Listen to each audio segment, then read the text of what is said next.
Nongeye kubasuhuza bene data nshuti z'umwami wacu Yesu Kristo, mwebwe mwese aho muri, mbifurije umunsi mwiza, mbifurije umugisha w'Imana, mbifurije kugubwa neza, mbifurije amahoro Imana itanga, kwaba mu mitima yanyu, kwaba mu miryango yanyu, kwaba aho muri hose mu mirimo yanyu ya buri munsi. Ni mwene so Iribane Jean Claude, tugiye kuganira ijambo ry'Imana Imana ishyize ku mutima muri Yesaya ibice 26 umurongo wa 3 turageza ku murongo w'10. Yesaya ibice 26 umurongo wa 3 kugeza ku murongo w'10. Reka tuhasome twumve icyo Imana ivuganye natwe. Haravuze ngo ugushikamijeho umutima uzamurinda abe amahoro masa kuko akwiringiye. Mujye mwiringira umwami iminsi yose, kuko umwami Yehova nyine ari we rutare ruhoraho iteka ryose. Yacishije bugufi abatura harehare, mu murwa wishyira hejuru awurambika hasi akawugeza ku butaka, ndetse awugeza mu mukungugu. Ibirenge bizawuribata, ndetse ibirenge by'abakene n'iby'abatindi nibyo bizawuribata. Inzira y'umukiranutsi ni ugutungana, kandi wowe utunganye ni wowe uyobora umukiranutsi mu rugendo rwe. Ni koko Uwiteka Nyagasani, mu nzira y'amategeko yawe niho twagutegererezaga, imitima yacu yifuza izina ryawe ndetse n'urwibutso rwawe. Umutima wanjye wajya gushaka nijoro, kandi nzajya nzindukira kugushakisha umutima, kuko iyo amategeko yawe ari mu isi, abaturage bo mu isi biga gukiranuka. Umunyabyaha nubwo umugirira neza, ntabwo aziga gukiranuka mu gihugu cyo gukiranuka. Azahakorera ibyo gukiranirwa, ntazahabonera ubwiza bw'Imana. Imana yacu nitugire neza. Muri iki gitondo nzanye ijambo ry'Imana Imana ishyize ku mutima, rivuze ngo byose Imana ibizingira mu mahoro kuwazanye umutima neza ku Mana, cyangwa se kuwazanye umutima neza kuri yo. Imana byose ibizingazingira mu mahoro. Biravuze ngo ugushikamijeho umutima uzamurinda, icyo ni kimwe, aba amahoro masa kuko akwiringiye. Imana ishimwe cyane. Muri iki gitondo mbyutse ntekereza ku bintu biteye bitya.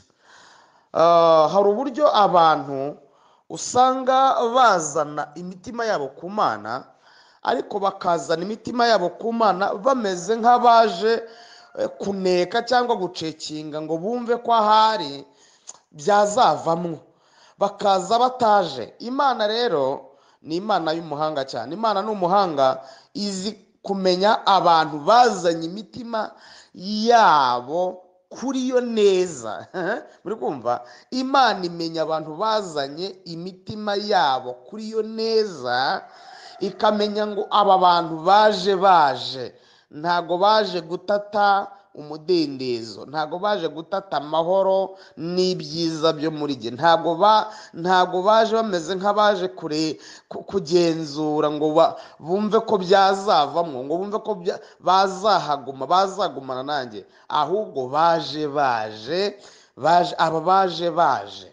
Imana idufashe cyane. Ndagira ngo uyu munsi twumve cyane uburyo Imana ibintu byose ibizingazingira mu mahoro iyo wazanye umutima wawe ukawuzana neza kuri yo, ukawushikamisha ku Mana. Mbese ukazana umutima ku Mana udateganya ko ejo wahakura, ejo wakwigendera. Imana idusure kandi tugire neza. Nahoze nganira n'umuntu nimugoroba, twarimo tuganira, arimo ambwira ati jyewe ntabwo mbizi nimba n'Imana ibaho, niba n'Imana ibyo tubona byose ariyo yabiremye. Arambwira ati ibintu mbifatira mu bintu bibiri gusa. Ati ibintu byose ku isi mbifatira mu mwaka n'amahirwe. Nuko mfata ibintu byose.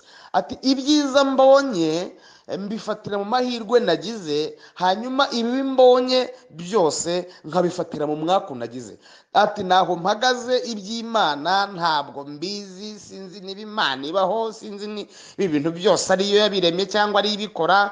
Ati jyewe mbifatira mu mahirwe cyangwa umwaku umuntu ahura nawo mu buzima. Urumva uwo muntu? Hanyuma nagerageje kumukurikirana nsanga ngo yaje mu nzu y'Imana, aza mu nzu y'Imana ariko azanywe n'ibibazo byari bimugoye. Ahageze ntiyahahurira n'abantu b'Imana bazima, ahahurira n'abantu b'Imana baramucangacanga, bamutwara utwe, baramutsotsora, hanyuma ntibamwigisha Imana neza. Imana nawe iramwihorera kuko yabonaga ko atazanye umutima neza nk'umuntu ushaka Imana, ahubwo yari yazanye umutima kuri yo nk'umuntu ugenzwa na kamwe, ugenzwa no kumva yabona ibyo ashaka ku Mana, hanyuma akikomereza gahunda ze. Hanyuma rero abonye bitanamugendekeye neza muri ubwo buryo, mu buryo yabyifuzagamo, arigendera, ntiyagaruka. Azinukwa Imana, azinukwa inzu y'Imana, azinukwa n'abakozi bayo. Urumva? Nasanze afite ikibazo kimeze gityo. Mu kumuganiriza rero namuganirije mubwira ko byose byapfiriye mu buryo yaje kuri yo, mu buryo yaje ku Mana. Ntabwo yari yaje ku Mana nk'umuntu ushaka Imana, yari yaje ku Mana nk'umuntu ukeneye ibintu Imana ifite ngo ibimuhereze yigendere. Hari abantu bateye batyo, usanga batajya baterura imitima yabo ngo bayizane ku Mana neza. Ubu naje nje sinzava ku Mana, haba mu nzara, haba mu bukene, naba nsuzuguritse, naba mfite akazi, naba ntagafite, naba nshatse bikampira, byaba bitampiriye, naba mbonye imibereho, naba ntayibonye, naba ngira homba, naba nkodesha, naba mfite ubuzima. Naje ku Mana. Nicyo Imana ishaka, ko umuntu aza kuri yo, akaza aje, akarabi, haleluya, akaza azanye umutima we,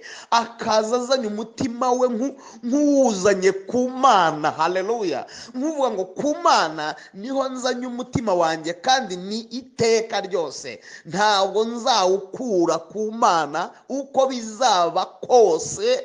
Imana iri mu ijuru ku buryo iza cekinga ikavuga ngo uyu nguyu, haleluya, ari mu bantu baje bazanye imitima yabo kuri jye, baje kunshakisha imitima yabo amanywa nijoro kuri jye. Uyu nguyu we ndamufite rwose, ndamufite, ndabona ntaho azajya, ndabona hari. Haleluya.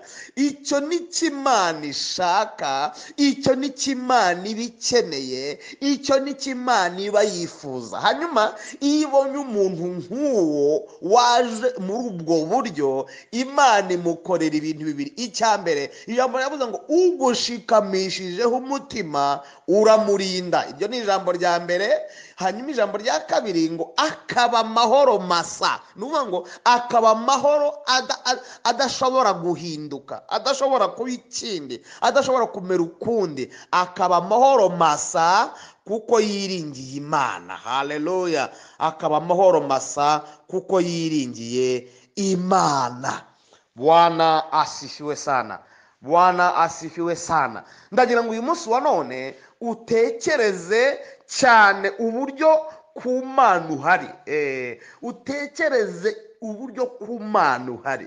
N'ubu hari abantu usanga no mu biganiro byabo, no mu mvugo zabo, bavuga ko ku Mana nta kigenda, nta kintu bahari badahari. Imana, reka mbabwire, nta muntu uyitekinika. Uyu munsi ndagira ngo iyo kode nyisenye mu izina rya Yesu. Ndagira ngo icyo kintu nkikubwira ukimenye. Imana nta uyijijisha, nta uyicenga, nta uyitekinika. Imana izi kugenzura kandi igenzura imitima cyane. Bwana asifiwe. Igenzura imitima ikavuga ngo uyu nguyu we ni uwanjye rwose. Uyu ni uwanjye, uyu mutima ni uwanjye. Imana ifite ibipimo ipimisha, la zola mandasire, ikamenya ngo uyu mutima ni uwanjye, uri mu mitima mfite. Bwana asifiwe sana.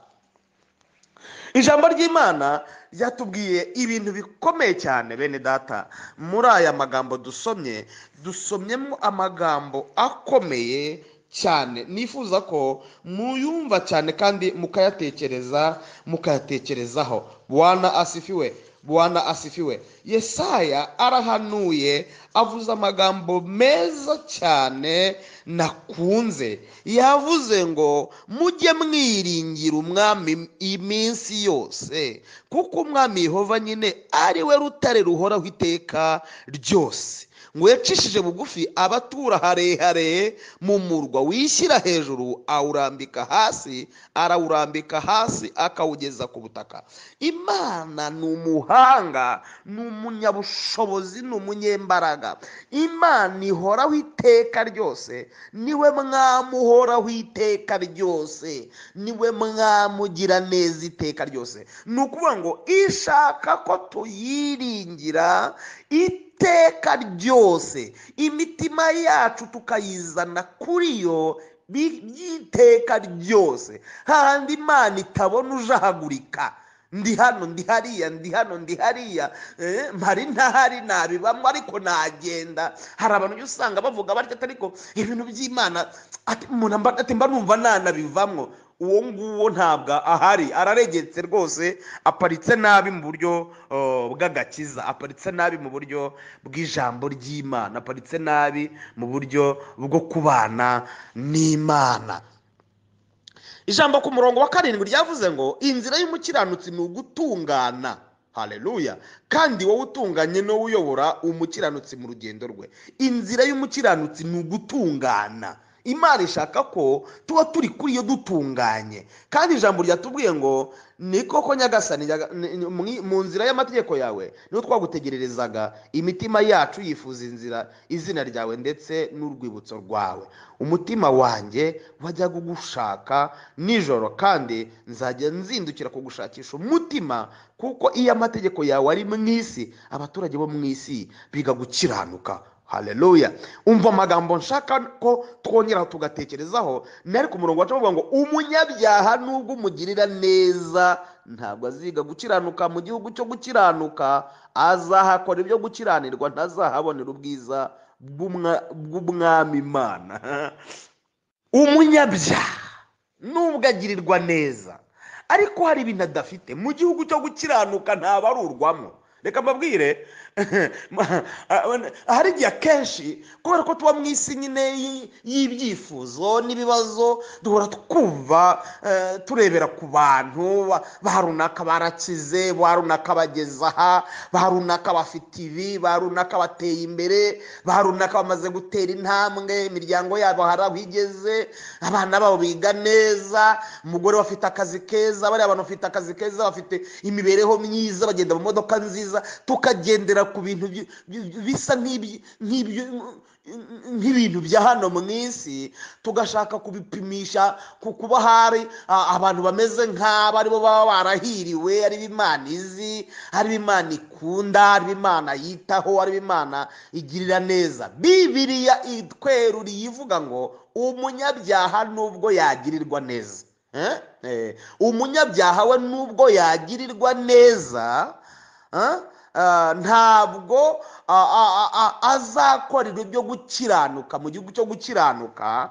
Ni ukuvuga ngo biravuze ngo ntabwo aziga gukiranuka mu gihugu cyo gukiranuka, azakora ibyo gukiranirwa, ntazahabonera ubwiza bw'Imana. Ubwiza bw'Imana ntibuzamuzaho, ndetse nta nubwo gukiranuka azabigaragaramo. Ibarura, haleluya. Mujya mubona uburyo haba hibarura mu gihugu, ribarura abaturage baryo, ribarura abaturage mu tugari, mu midugudu, mu masibo, mu mirenge, bakabarura mu byiciro, bagashyira mu matsinda, bagashyira mu byiciro, icyiciro cya mbere, icya kabiri, icya gatatu n'icya kane, sinzi niba n'icya gatanu kibaho. Ibyiciro uko bikurikirana murabizi.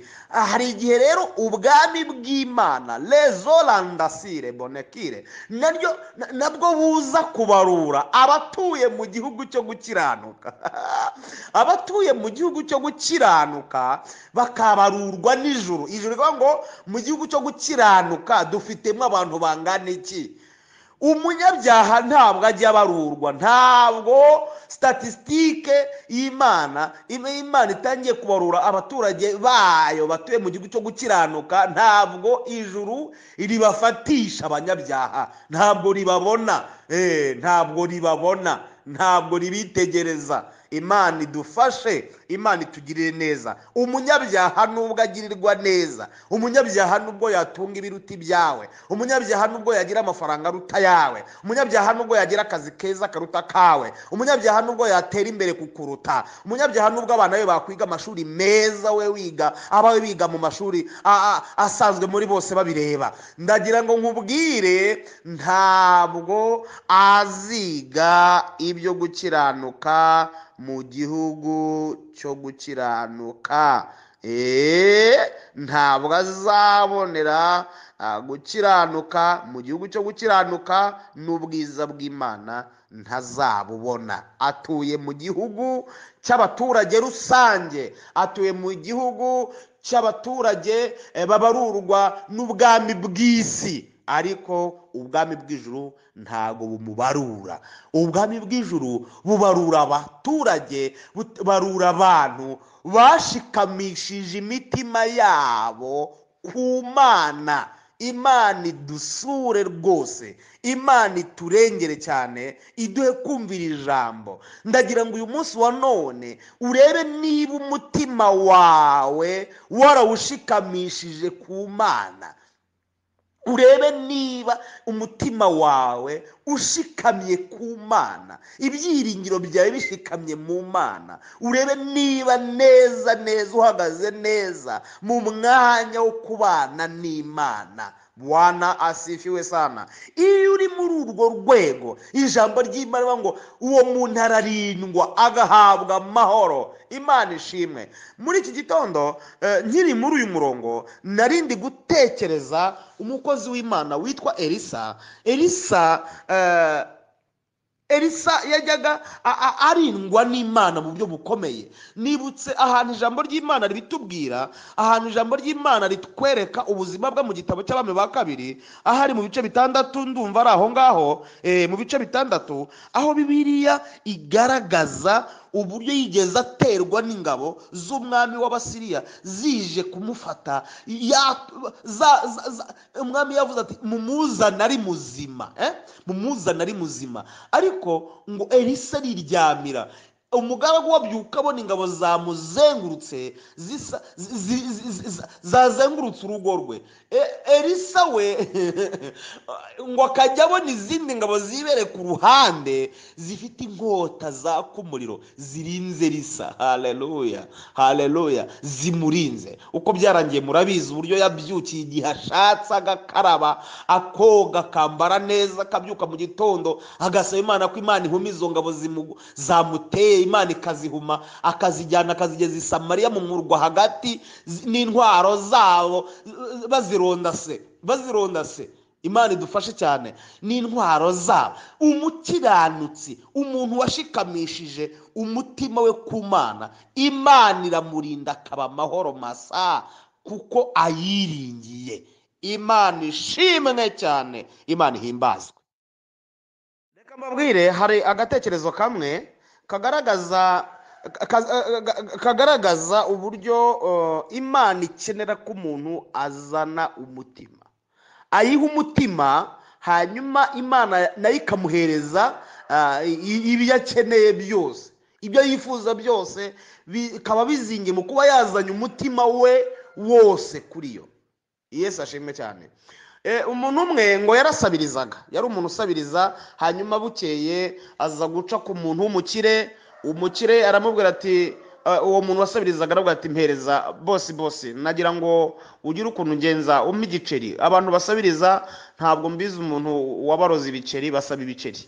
Nuko wa muntu aramubwira ati ese urashaka ko nguhikira? Aramubwira ati ndashaka ko hari ikintu wampa bosi. Bosi yaravuga ati cara mu modoka tujyane njye kuguha mu rugo amafaranga. Saba amafaranga ushaka?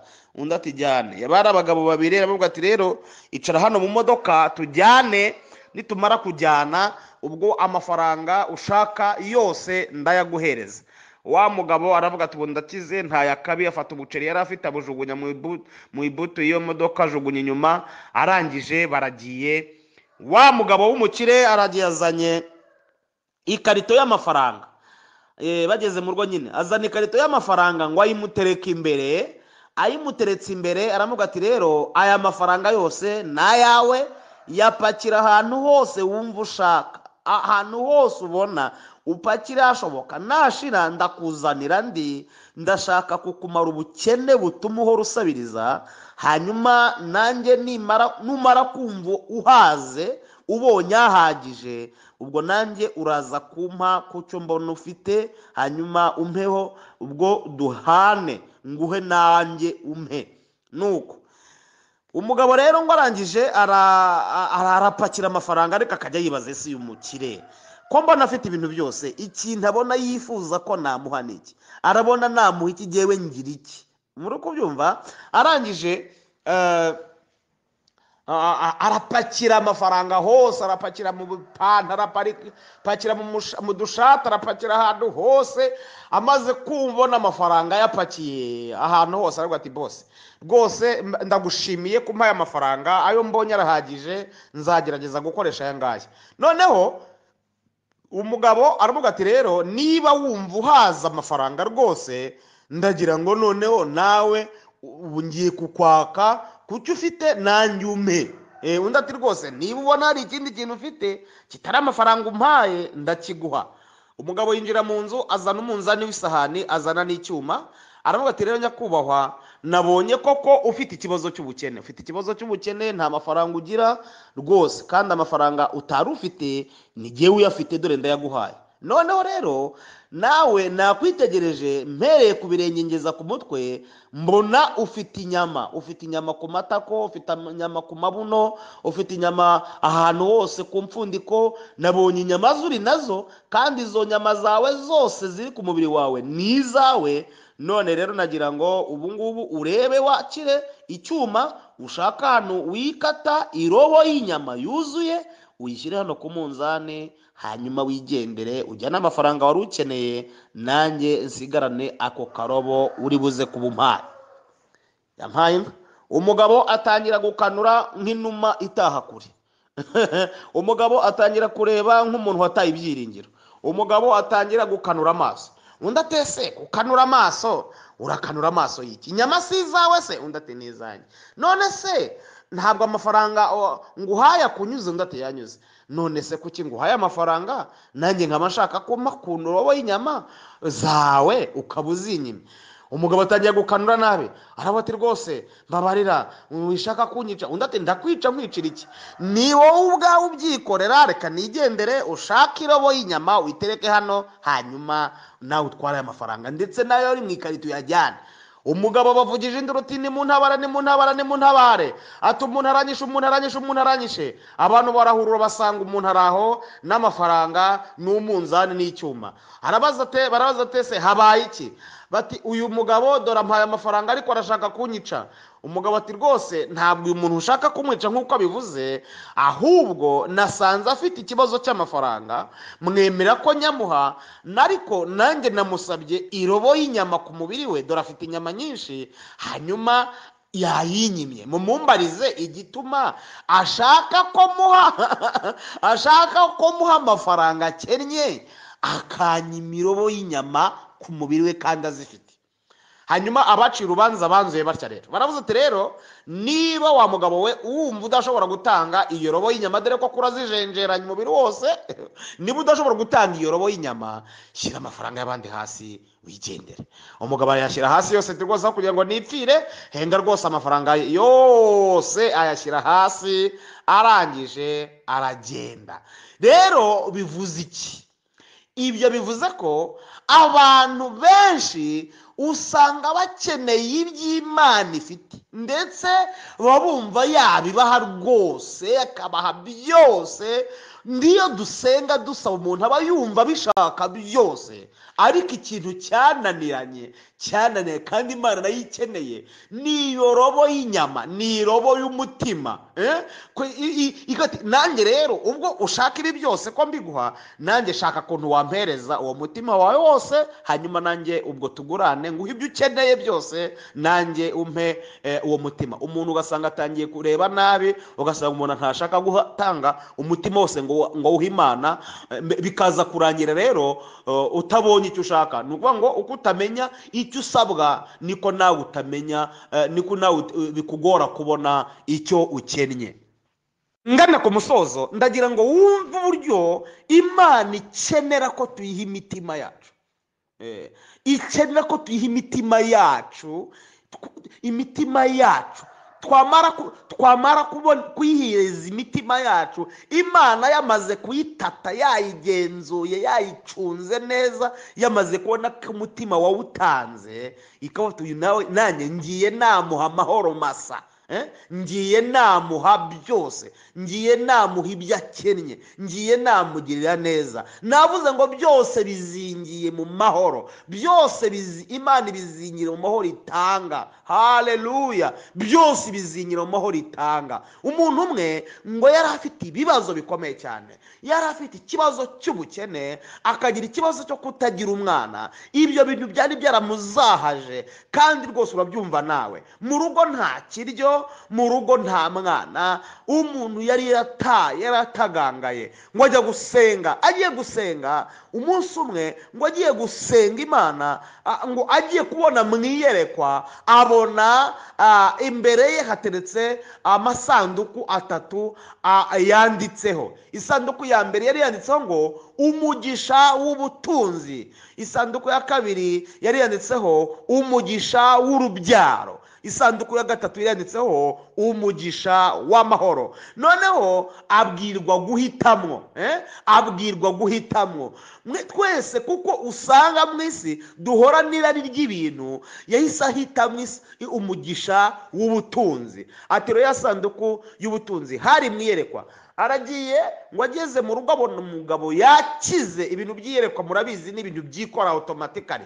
Arabona yakize, afite amafaranga menshi, atuye neza, arya neza, hanyuma ameze neza ibintu byose. Ariko akajya arakanuye amaso, aho ati baraza kunyica, amahoro ntayo. Imana itugire neza cyane. Icyo cyari ikibazo cya mbere yagiriye mu butunzi. Atangira kwibaza, akajya arahangayitse kubera kubura amahoro kubera bwa butunzi afite. Kandi nanone akibaza ngo nindamuka mpfuye, ibi bintu bizasigarana nde? Agahinda kagiye kumwica kubw'ibyo bibazo bibiri yagiriye mu butunzi. Ngo arongera afata bwa butunzi bwose, abusubiza muri ya sanduku, arabujyana asubiza hahandi yari. Arongera arabate ni mu mahirwe nongere mpite, ngo bate hitamwo, hari mwiyerekwa. Noneho ngo yihitiramo umugisha w'abana. Urumva ni umugisha w'abana ahisemwo. Ageze mu rugo abona yabyaye ubwana bwinshi, ubwana buracurikiranye, bwabuze ibiryo, bwabuze ikireka, sinakubwira indwara. Arahangayitse, akajya bureba, yakanura amaso, yahuza nabwo bwayura, agahinda kakamwica, nabo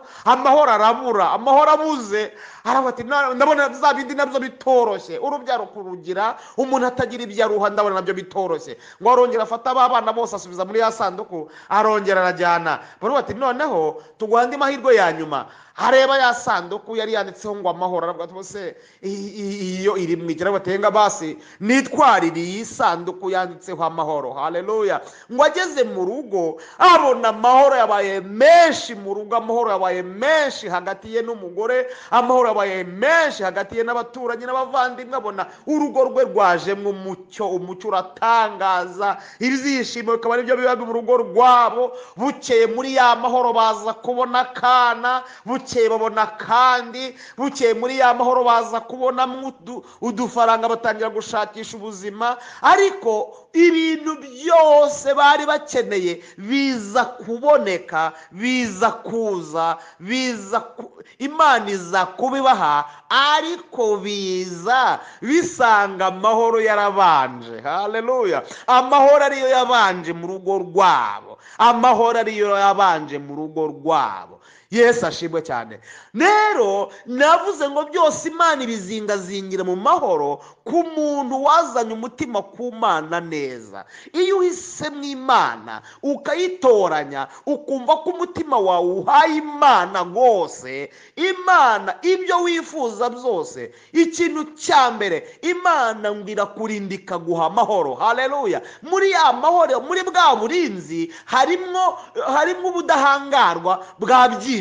Imana hari iziturinda ibyo tuzi n'ibyo tutazi. Hanyuma muri ya mahoro naho hakaba hazingiyemo ibyo dukeneye, ibyo twifuza, ibyo twibwira ko Imana yadukorera, ibyo dukeneye ku Mana ikazabizingira mu mahoro. Byose bikazajya biza. Umugabo akaza asanga amahoro, akazi kakaza gasanga amahoro, umwana akaza asanga amahoro, iterambere ry'umuryango rikaza risanga amahoro, ibyiza bikaza mu rugo bisanga amahoro. Donc ibintu byose Rabi bikazaza mu muryango, bikazaza ku buzima bwawe bisanga amahoro. Kubera iki? Wabanje gushaka amahoro, wabanje kwinjiza umwami w'amahoro mu buzima bwawe. Umutima wawuha umwami w'amahoro, umwami azana amahoro mu rugo rwawe, azana amahoro mu buzima bwawe. Hanyuma ibyo ukeneye byose bibanzirizwa n'amahoro, hanyuma bikazaza bisanga amahoro ahari. Ndagira ngo uyu munsi wa none mwige gukora imibare neza yo mu buryo bw'ubumana, mumenye ikibanza, mumenye igikurikiraho. Ibintu byose bipfira mu kubicurikiranya, ukibwira ko habanza ubutunzi, ukibwira ko habanza ibintu, hanyuma ibintu bikazaza bikamahoro akabura. Ariko iyo babanje amahoro, ibintu byose biza bisanga amahoro ahari. Umwami Yesu nabaha umugisha. Iri jambo ry'Imana muryakirana imitima myiza aho muri hose, kandi mugubwe neza uyu munsi wose mu izina rya Yesu. Amen. Dusenge. Mana, turagushimiye cyane kuko ari we mwami w'amahoro. Tubonye ko kukubanza tukaguha imitima yacu ariyo mibare myiza itunganye y'abagushaka, hanyuma ibindi byose bikazaza bisanga amahoro yaraganje. Kandi twabonye ko kuguha umutima neza ari byo bituma natwe tubona ibyo dukeneye byose kuri wowe. Ndabisabye rero kugira ngo ubishoboze buri muntu wese twumvanyira ijambo, ukuboko kwawe kwiza gukomeze kubana natwe muri byose, mu izina rya Yesu. Amen. Shalom, mugire ibihe byiza aho muri hose.